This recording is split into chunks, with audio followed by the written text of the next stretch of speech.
Hey guys, welcome back to Turntable Guy. I've gone and done it again. I've gone and saved another thrift store CD player. This one caught my eye because it looked very familiar from far away, but when I pulled up to it, I noticed the Radio Shack brand Genexxa. CD-5200 is their model number. But I know I had seen this player before. It looked familiar, and when I turned it on, it definitely rang a bell. It's a Pioneer. Now, the Pioneer model, I had no clue which one it was, but this thing screams Pioneer. The date code on the back is 1990, but I've been able to track it back to a 1989 model of Pioneer, and it is this one right here. So it's the Pioneer PD-6300.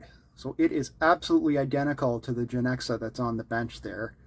The only difference I can see is obviously the Pioneer badging, and the LCD screen is blue and red, whereas the Genexxa here is that amber color, which is a bit weird because I thought Pioneers of that era always had an amber color.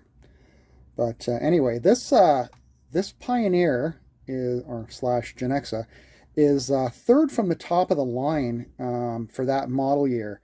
They had one of their elite brands, and then there was a model down, and then this one, which was the top of the let's say consumer line.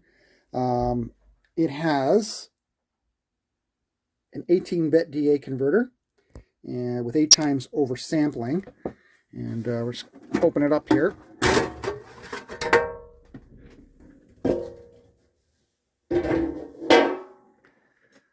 So it's got dual Burr Brown PCM 61s in there, which is nice, and it's built really well. It's got the Pioneer honeycomb chassis, which they say reduces resonance and noise and all that stuff, and it's got the disc stabilizer clamping mechanism there. And how that works, is this thing on? Yeah, it is. It's just supposed to provide a better clamp on discs. It's really hard to do this with one hand. Let's try that again.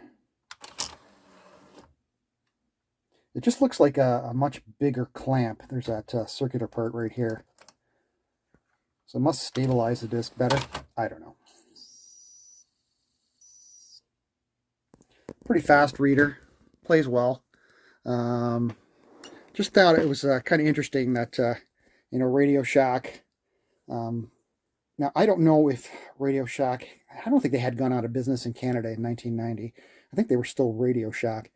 It's just kind of interesting that a lot of their products were branded as realistic.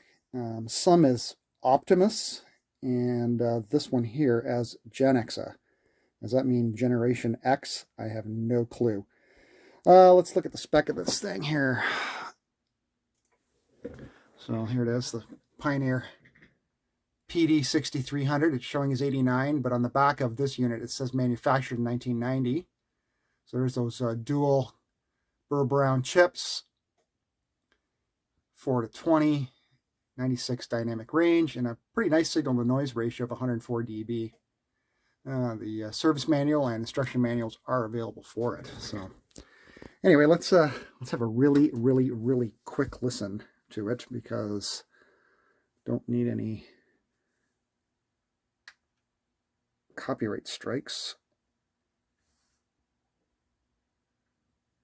This thing is feature laden too. It's got just about every feature you could imagine at the time, and it's got an actual headphone amplifier in it, not just some cheap resistor playing off the RCA inputs or outputs. It's got a real amplifier for the headphones.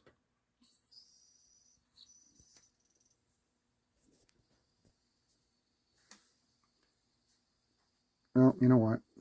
Hang on, let me put some RCA cables in there. One sec. Okay, let's try this again.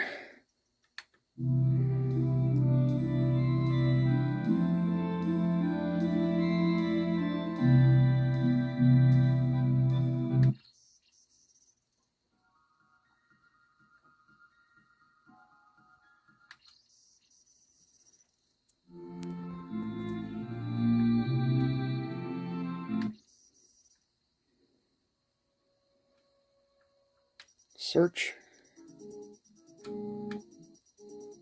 Forward, backwards. It's got index search. Not too many discs had indexing. Later on, it'll search forever for that. Random play. All the programming features you can imagine. Direct track access.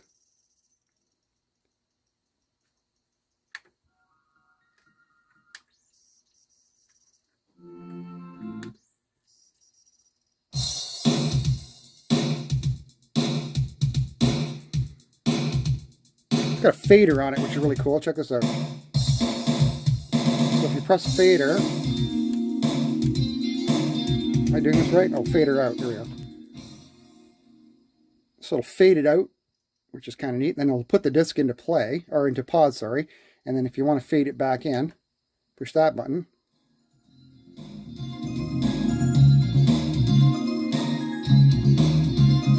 So pretty feature-laden, I have to say. Really nice display.